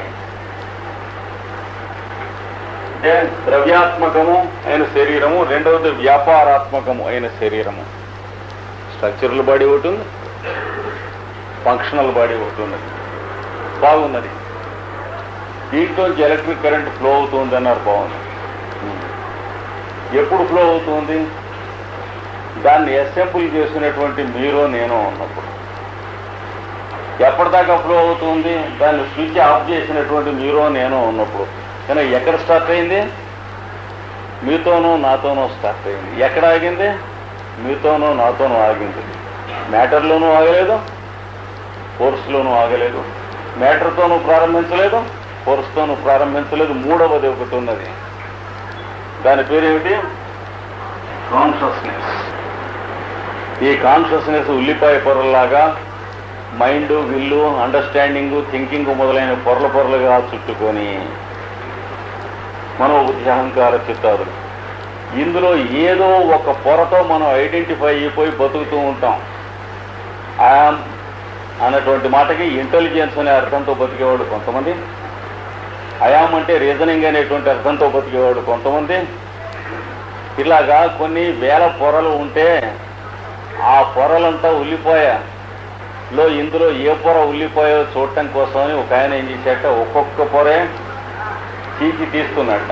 తీసి ఇది ఉల్లిపాయ కాదని పారేశాడు. నెక్స్ట్ పొర తీశాడు, పారు. చివరికి నో ఉల్లిపాయ అట. అందుకని ఇందులో ఏదో ఒక పొరతో అటాచ్ అయ్యి ఐడెంటిఫై అయిపోయి బతికేటువంటి పూర్ లివింగ్ బీయింగ్స్ గా ఉంటూ ఉన్నాం. అంటే మిగతా డైమెన్షన్స్ కి వీఆర్ నాట్ ఎగ్జిస్టింగ్. మనలో ఉన్నాయి అన్ని డైమెన్షన్స్, కానీ మనం ఏదో ఒక డైమెన్షను, అర డైమెన్షను, అంటే మోకాట్లో మైండ్ ఉన్నట్టు బ్రెయిన్ సెల్స్ ఉండి కూడా వాడు ప్రత్యేకంగా సర్కస్ కోసం మైండ్ మోకాట్లో ప్రాక్టీస్ చేశాడు అనుకోండి. అలాగా మనం ఏదో ఒక డైమెన్షన్లో ఉంటున్నాం. ఒక్కొక్కళ్ళం ఆస్తిలో బతుకుతాం, ఆస్తిని గురించిన థాట్స్లో. ఒక్కొక్కళ్ళం ఇల్లుని గురించిన థాట్స్లో కట్టగా ఇల్లు కట్టామనుకోండి, దానికి రంగులేసి, దానికి పెయింటింగ్ వేసి, దాని మీద ఏ కావాలితే దాని అడ్రస్ కనుక్కుంది చంపి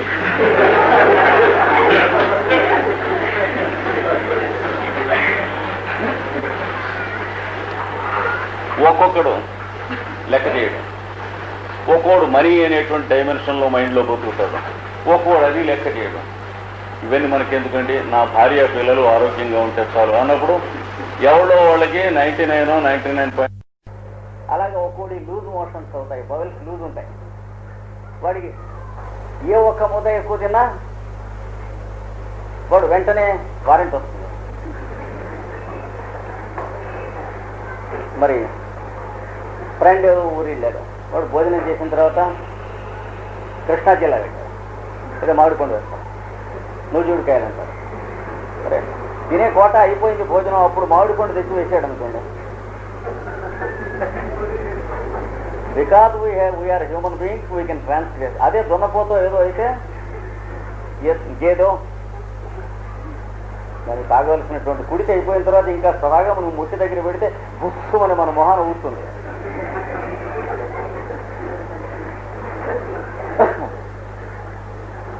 అందుచేత ఇక్కడ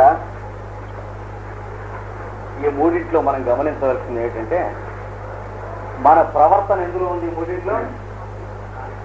దీని ద్వారా అంటే స్విచ్ వేసినా స్విచ్ తీసేసినా వాటిని ప్రవర్తింపజేసేది మన శరీరంలో ఇక్కడ ఉన్నటువంటి మనం. దీన్ని ఏమనంటాం? అయాం అని అంటున్నాం ఈ శరీరంలో. ది వే అన్నాడు last, I am the way, he is the way అంటున్నాం మనం. అందుకని మిస్ అవుతున్నాం. ఎందుకంటే మనం ఇన్వాల్వ్ ఏదంటే దూరంగా ఉండి వాడిని కొలుస్తూ ఉంటే మంచిది, కానీ వాడిని లోపల అయితే మన కూడా ఏదైనా చేసేస్తారేమో భయం. ఐడెంటిఫై ఆయన చెప్పాడు పాపం, జాగ్రత్త జాగ్రత్త అని చెప్పాడు. No proxy, let there be no proxy అన్నాడు. నీలో మళ్ళీ క్రాస్ క్రూసిఫై అయితే ఏమన్నా నేను నీలో పుడతాను కానీ నాన్న అక్కడెక్కడో అయింది కానీ నువ్వు హిస్టరీ జాగ్రత్తగా చదువుకుంటే ఏమొస్తున్నాడు? ఆ మత్స్యావతారం కూర్మావతారం నీలో పుడితే ఏమన్నా ఉంది, కానీ అక్కడ ఎక్కడో కోడింట్లోనో ఎక్కడో పుడితే ఏమొచ్చింది? ఇది దీనికి ఏమున్నది? I behave. రెండవది మన శరీరంలో. మూడవది ఐ హ్యావ్. మీ ఇష్టం, దస్తావేజులు, ఆస్తి, ప్రోనోట్లు, ఇవన్నీ శరీరంలో ఉన్న కండలు, రక్తనాళాలు, ఇవన్నీ. అంటే ఏ కాస్త మార్పు వస్తే ఇవన్నీ ఎందుకు పనికిరావు? తీసుకెళ్ళి అవతల భార్యలో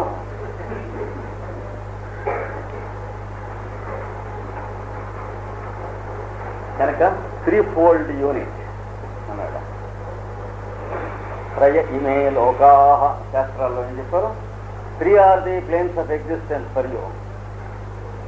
కనుక మెటీరియల్ ప్లేను భూలోకం ఉంటారు, ప్లేన్ ఆఫ్ ఫోర్సెస్ భూవర్లోకం ఉంటారు, ప్లేన్ ఆఫ్ కాన్షియస్నెస్ పరలోకం ఉంటారు.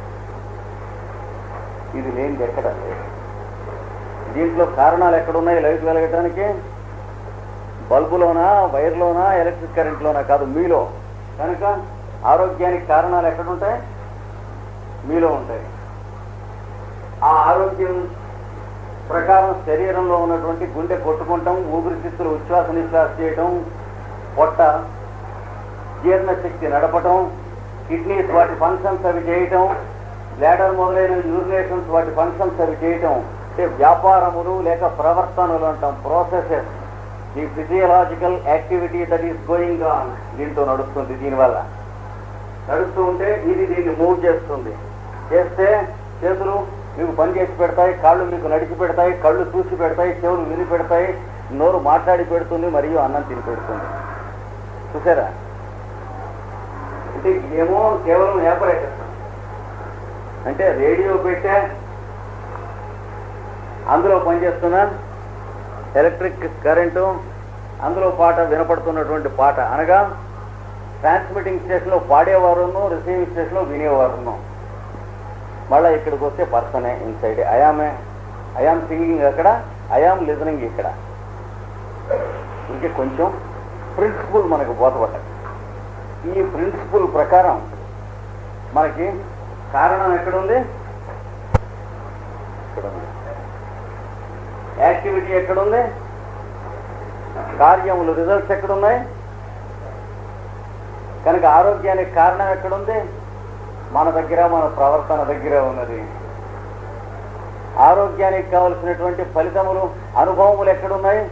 కన్ను తిన్నగా చూడగలగటం, చెవి తిన్నగా వినగలగటం, ముక్కు తిన్నగా వాసన చూడగలగటం, నాలిక తిన్నగా రుచి కలగటం, చెయ్యి, కాలు మొదలైనటువంటివి అవి తిమ్మిరి లేకుండా పట్టుకోమన్నట్టు పట్టుకోగలగటం, పట్టుకుంటే ఇట్లా చెయ్యి పట్టు తప్పిపోవటం కాకుండా ఉండటం, నడుస్తూ ఉంటే కాలు ఇట్లా వేసి ఇట్లా వేయకుండా ఉంటాం. ఇవన్నీ శరీరంలో. రెండవది. మూడవది అంటే your consciousness steers your power. Your power conduct your matter. కనుక మీలో ఉన్నటువంటి చైతన్యము, మీలో ఉన్న శక్తిని ప్రవర్తన ప్రచాలనము చేయును.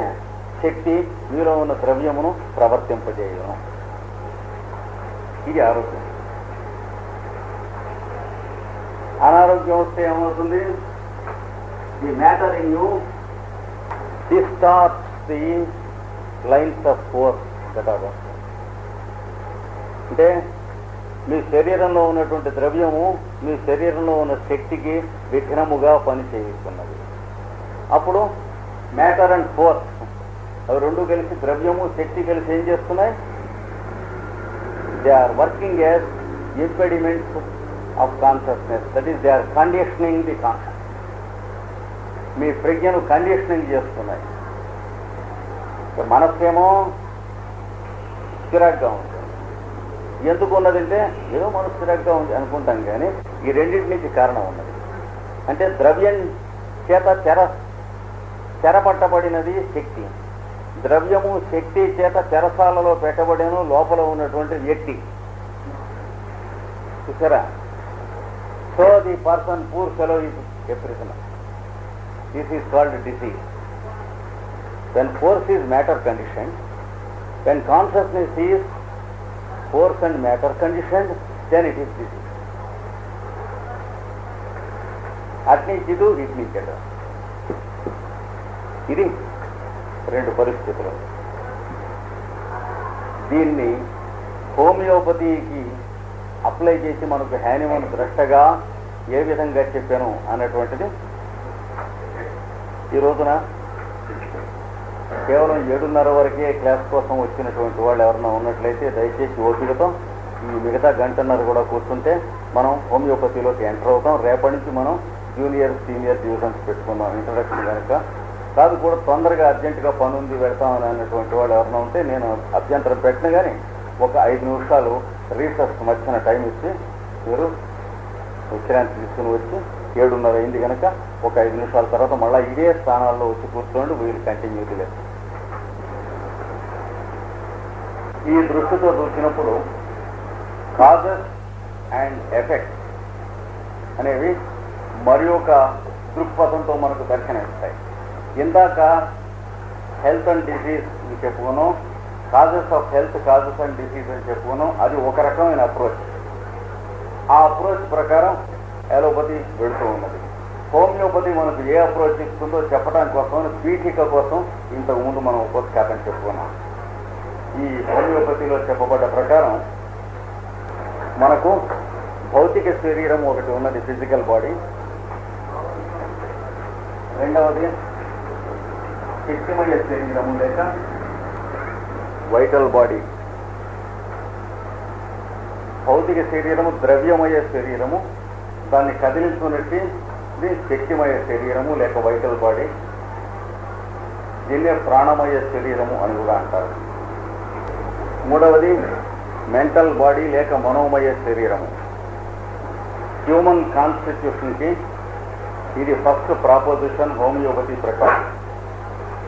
హోమియోపతి ప్రకారమే కాకుండా నేను ఇందాక మీకు మనవి చేసినట్లు ప్రాచీన భారతీయ, ఈజిప్టు, చాల్డియా, గ్రీసు మొదలైనటువంటి జాతులలో ఉన్నటువంటి శాస్త్రజ్ఞులు, హిపోక్రటస్ కానీ పారసిలిస్ కానీ, అంటే ద్రష్టలు మహర్షులు దర్శనం చేసినటువంటి వారు, చరకుడు కానీ సన్వంతరి కానీ శిశురుడు కానీ, వాళ్ళ ప్రకారం అందరి ప్రకారం ఇదే అనేది. అంటే భూమి 4 పక్కలకి మనం వెళ్ళి ఏన్షియంట్ మోస్ట్ నేషన్స్ యొక్క స్క్రిప్చర్స్, వాళ్ళ రైటింగ్స్ మనం తీసుకుని చూసినట్లయితే పైథాగరస్ రాసినటువంటి రైటింగ్స్ 33 వాల్యూమ్స్ ఉన్నాయి. దాంట్లో మనం చూసినట్లయితే సేమ్ ఎనాలిసిస్ కనిపిస్తుంది మ్యాన్ గురించి. పారసిలిస్ వర్క్స్ అయితే ఇదే కనిపిస్తుంది. హిపోక్రటస్ రాసిన డే మెడికా అనే 5 వాల్యూమ్స్ మనం చదివితే సేమ్ ఎనాలిసిస్ కనిపిస్తుంది. హిపోక్రటస్ అలోపతి మెడిసిన్కి ఫాదర్ అని అనుకోనరాదు. ఎలోపతి చేత వినియోగించుకునబడుతున్నటువంటి ఒకనొక ట్రేడ్ మార్కు. అంటే రామబాణం మార్కు సారాయి అని అంటే ఆ బాణానికి సారాయికి ఎలా అయితే సంబంధం లేదు. గాంధీ మార్కు బ్రాందీ అని అంటే గాంధీకి బ్రాందీకి ఎలా అయితే సంబంధం లేదో హిపోక్రటస్ యొక్క భక్తుకి ఎలోపతి సైన్స్కి అలా సంబంధం. ఇప్పుడు ప్రవర్తన ఆరోగ్యానికి మెంటల్ బాడీకి సంబంధించి అంటే బిహేవియర్, ఆ బిహేవియర్ యొక్క యాక్టివిటీ వర్తన, బిహేవియర్ యాక్టివిటీ పరివర్తన రిఫ్లెక్షన్ అపాన్ ఫిజికల్ మ్యాటర్. కనుక కారణాలు ఎక్కడుంటాయి ఆరోగ్యానికి? ప్రవర్తన ఉన్నందు ఉంటాయి. అవి ఎగ్జిక్యూట్ ఎక్కడ అవుతాయి? రెండవ దాంట్లో అవుతాయి. వాటి రిజల్ట్స్ ఎక్కడ కనిపిస్తాయి? కనుక ఆరోగ్యం యొక్క రిజల్ట్స్ మన ఫిజికల్ బాడీ మీద మనకు కనిపిస్తాయి. చెయ్యి ఎటు దాచితే అటు పెడుతుందే, లేదా కొంత దూరం వెళ్ళి ఆగుతుందా, ఇట్లా లేకపోతే లేస్తుంది కానీ ఇట్లా లేకపోతే టక్ ఆగిపోతుంది, అంటే ఏదో ఉంది ప్రాబ్లం. ఇట్లా వెనక్కి తిరిగి చూడాలంటే మనిషి మొత్తం తిరగాలి, అంటే క్యాల్సిఫికేషన్ అవుతున్నాయి పోను. అంటే ఇందులో ఉన్న కాల్షియంది కాదు తప్పు. ఇందాక చెప్పిన అనాలిసిస్ కుదరదు ఇక్కడ. కాల్షియం అలా అవటానికి మనం చేసిన ఏ ప్రవర్తన తేడాను. కనుక వ్యాధి అనేది ఈ సిస్టమ్ ప్రకారం అటోన్మెంట్ అంటే ఒకనొక ప్రాయశ్చిత్త కాండము, penalisation for what we have done. Punishment అనేటువంటిది మనం చేసినటువంటి ఒకనొక మిస్బిహేవియర్కి రిజల్టే కానీ ఎవరి యొక్క క్రూయల్టీ కాదు, నేచర్ యొక్క క్రూయల్టీ కాదని తెలుసుకోవాలి. అంటే మనకి ఆ టైప్ ఆఫ్ లాజిక్కే మారిపోతుంది హోమియోపతికి పెట్టుకో. ఆరోగ్యానికైనా ఇదే, అనారోగ్యానికైనా ఇదే. ఇక్కడ మిస్బిహేవియర్ ఉంటే దాని రిజల్ట్ ఇక్కడ ఎగ్జిక్యూట్ అయితే, దాని ఎగ్జిక్యూషన్ ఇక్కడ జరిగితే రిజల్ట్ శరీరం మీకు కనిపిస్తాయి. ఇప్పుడు ఆలోచించండి, శరీర ధాతువులలో మనం పరీక్ష చేసి తీసిన క్లినికల్ రిజల్ట్స్ లో మనకు కనిపించే రిజల్ట్సా కాదసా? కనుక క్లినికల్ టెస్ట్ తీసి బయాప్సీ తీసి ఒక ముక్క ఈ టిష్యూ క్యాన్సరస్, ఇందులో మ్యాలిగ్నెన్సీ డెవలప్ అయింది, అంటే క్యాన్సర్ ఉన్నది అని చెబితే అది రిజల్టా కాదా? దాన్ని బొంబార్డు చేయడానికి మనం రేడియం ఉపయోగించిన ఒకటే, కోబాల్ట్ ఉపయోగించిన ఒకటే. క్రమంగా the body is advancing towards the grave. మనం చేసిన బొంబార్డుమెంట్ ఏమీ ఆగవు. కాకపోతే ఒకే ఒక ప్రయోజనం ఉన్నది. ఆ టెక్నాలజిస్టు, ఆ టెక్నీషియన్స్, ఆ డాక్టర్స్ వాళ్ళ జీవనోపాధులు చక్కగా నేర్పడుగాక. అంటే ఈ లోపల డయాగ్నోసిస్, దానికోసం ఏర్పడ్డటువంటి ఉపజీవికలు, అంటే దాని మీద జీవించేవాళ్ళు, those who live upon that. ఆ తర్వాత ఫార్మసీ, ఆ తర్వాత దాన్ని ప్రిస్క్రైబ్ చేయువాడు, అది అమ్మువాడు, ఆ అమ్మిన వాడికి గది అద్దెకిచ్చిన వాడు, వీళ్ళందరికీ ప్రజలు కష్టపడినటువంటి విషయం. సర్వే జనాలు సుఖినవుతారు. కానీ క్యాన్సర్ వచ్చిన వాడికి వాడి ప్రయాణం వాడు అప్పుడే పెట్టే బెట్టింగ్ అన్ని కట్టుకుని ఇంట్లో బయటకు వస్తున్నాడు, ఇంకేం లాభం లేదు. ఒక క్యాన్సరే కాదు, ఏ వ్యాధి అయినా సరే రిజల్ట్స్ మనకి ఫిజికల్ బాడీ మీద తెలిసినవి అవి అల్టిమేట్ ఆఫ్ ది డిసీజ్, అనగా వ్యాధి యొక్క చరమములు అయినటువంటి ఫలితములు.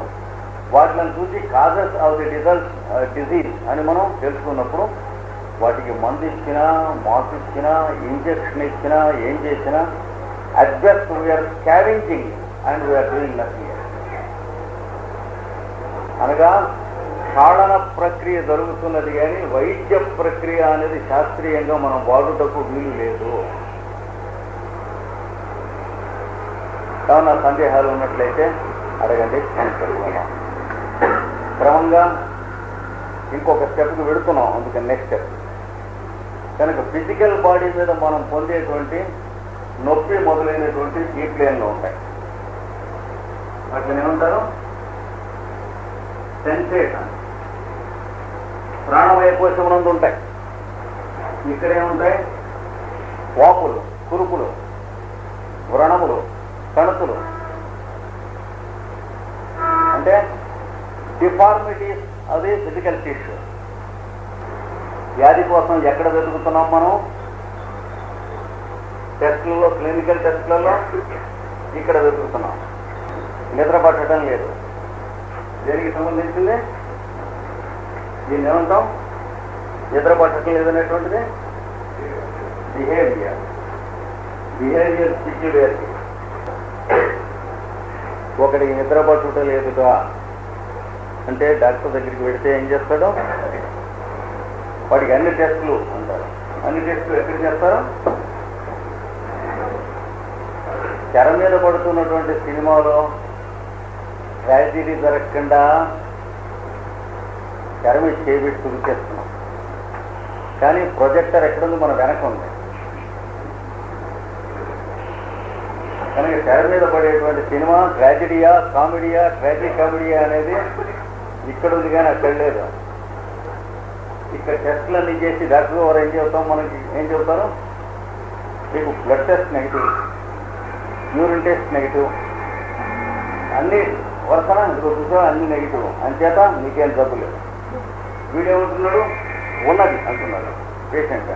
అంటే నిద్ర పట్టడం లేదు. నిద్ర పట్టడం లేదంటే స్టాండర్డ్ డాక్టరా పేషెంటా?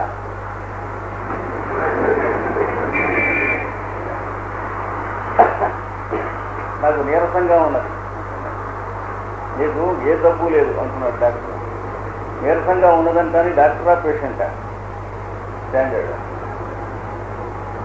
డాక్టర్ గారు నేను ఉద్యోగానికి వెళ్ళడానికి ఇంకా ఫిట్గా లేనండి అంటే no you are fit, your standard. ఈ తేడా డిస్క్రిపెన్సీ ఎందుకు వస్తుందంటే వ్యాధి కోసమై మనం భౌతిక శరీరములో ఉన్నటువంటి టిష్యూస్లో ఉన్నటువంటి అబ్నార్మాలిటీస్ దగ్గర తడవులు ఆడుకొనుతున్నాము. We're searching for the causes in the ultimate the disease. యూరిన్లో షుగర్ పోగుతున్నది అనగా షుగర్ కనపడకుండా ఉండేటువంటి కెమికల్ ఎక్స్పెరిమెంట్ చేయుడు. షుగర్ని కారణములను మనం తొలగించలేదు. యూరిన్లో షుగర్ పోతూ ఉంటుంది అంటే షుగర్ నీళ్ళు చేయండి అని అంటే ఇక్కడ గడియారం పెడితే పోయింది అంటే ఇంకో గడియారం అక్కడ పెట్టండి, అది పోతుంది, మైక్ కూడా పోతుంది అన్నాడు. మనం కాజెస్ దగ్గర ట్యాకిల్ చేయటం లేదు. షుగర్ కోసం అని చెప్పి ఇన్సులిన్ కానీ డయానిల్ కానీ మొదలైనటువంటి క్రమంగా వాడుతూ ఉన్నందువల్ల ఏం చేస్తున్నాం? We are encouraging the enemy in the constitution. Gradually the disease increases. కానీ మనకు ఐ వాష్ మాత్రం అలాగ జరుగుతూ ఉంటుంది. నీళ్ళు వచ్చిందండి, నీరసంగా ఉంది, అక్కడికి డబ్బు లేదన్నారండి, అంతా నీళ్ళుగానే ఉందండి, నెగిటివ్, ఇట్లా ఉంటుంది. ఇది ఒకటి. కనుక కారణాలు ఉంటే ఎక్కడ ఉండాలి? డిసీజ్కి ఇక్కడ ఉండాలి. ఈ కారణాలు ఇది గుర్తుపెట్టుకొని ఇంకా ప్రొసీడ్ అవ్వాలి. మన 24 గంటల్లో నిద్ర, అన్నపానీయములు, కామము, పరిశ్రమ, వీటి రేషియో మనం మెయింటైన్ చేసుకుంటాంలో హెల్త్ కానీ డిసీజ్ కానీ మన దగ్గర స్టార్ట్ అవుతుంది. మన బిహేవియర్, వీటి ఎడలో ఉన్నది బిహేవియరా మిస్బిహేవియరా? ఈ నాలుగే. వీటి ఎడల మనం చూపుతూ ఉన్నది లా ఆఫ్ నేచర్ ప్రకారం బిహేవియర్ చిన్నగా ఉన్నట్లయితే హెల్త్కి కారణం మనం అవుతాం. మన ప్రాణమయ కోశం హెల్త్ని రేడియేట్ చేస్తూ ఉంటుంది. బాడీ హెల్తీగా మనకి సర్వీస్ చేస్తుంది. ఇది కనుక ఆరోగ్యానికి కారణాలున్నా దీంతోనే అనారోగ్యానికి కారణాలున్నా ఈ నాలుగింటి ఎడల మనం చేసేటువంటి ప్రవర్తన లేక దుష్ప్రవర్తన ఈ రెండింటిలో ఉంటుంది. దీని నుంచి శక్తిమయ కోశానికి ట్రాన్స్ఫర్ అవుతుంది. దాని నుంచి భౌతికమైనటువంటి కోశంలో మేనిఫెస్టేషన్ అంటే ప్రదర్శితం అవుతుంది. దాన్ని బట్టి శరీరం మనకు బంధ కారణమా లేకపోతే మనకు సేవ చేసే ఇన్స్ట్రుమెంటా తెలుస్తుంది. మనకి 40-45 ఏళ్ళు వచ్చిన దాకా ఈ ఇన్స్ట్రుమెంట్ యొక్క టెక్నికల్ నోహౌ తెలియకపోయి ఈ లోపల ఇన్స్ట్రుమెంట్ బియాండ్ రిపేర్ పాడైపోయి అప్పుడు మనకి తెలిసి ఏం లాభము. ఎందుకంటే ఇందులో ఉన్న స్పేర్ పార్ట్స్ ఎక్కడో అన్నోన్ ల్యాండ్ నుంచి ఇంపోర్టెడ్ తప్ప ఇక్కడ ఉన్నవి కావు.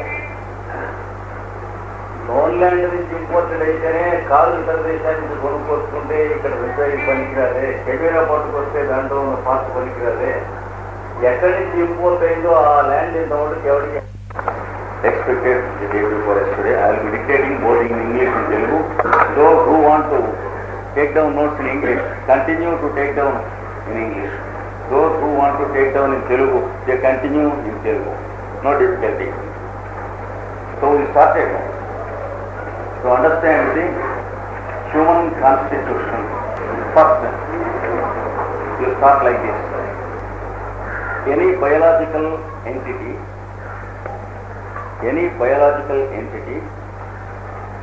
is threefold in its existence.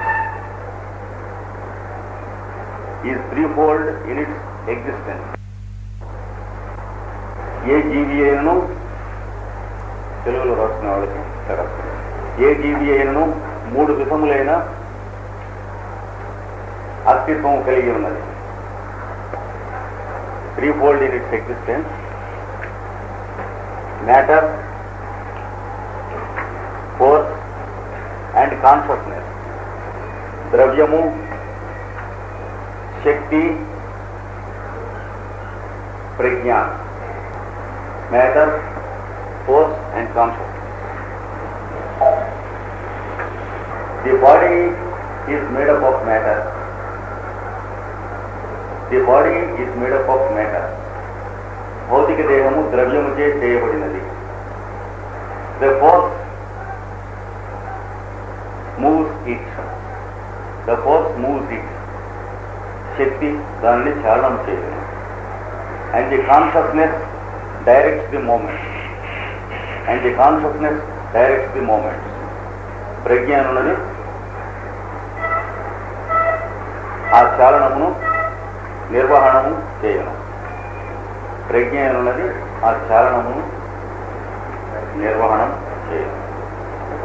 So we have to understand the human constitution also.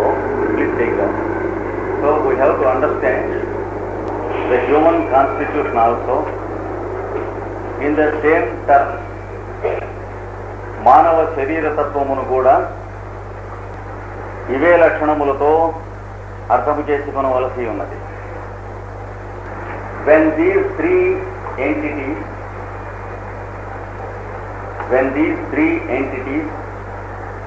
exist naturally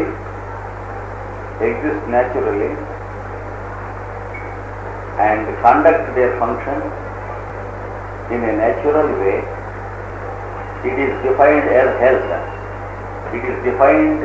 as health.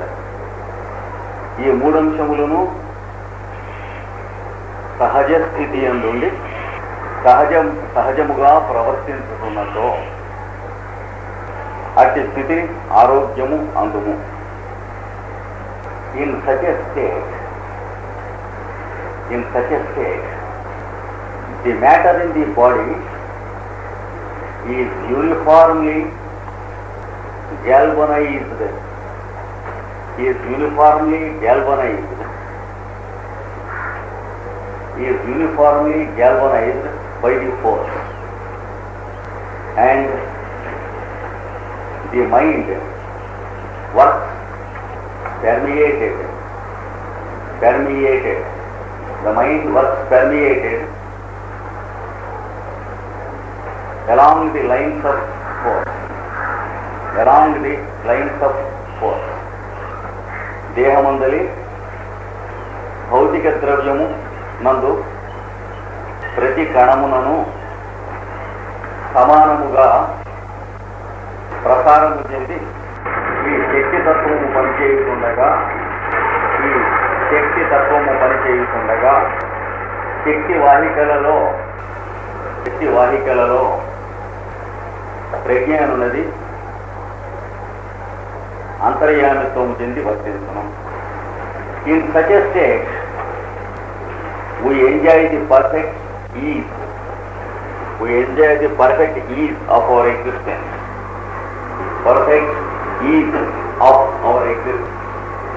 అట్టి పరిస్థితిలో మన అస్తిత్వమునందు సంపూర్ణ సౌలభ్యమును మనము ఆనందించాలి.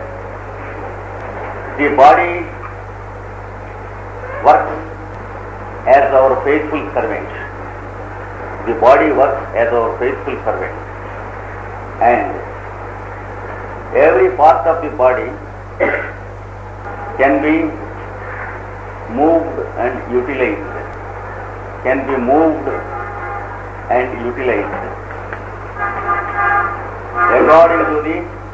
According to the situation. అట్టి స్థితిలో ఈ శరీరము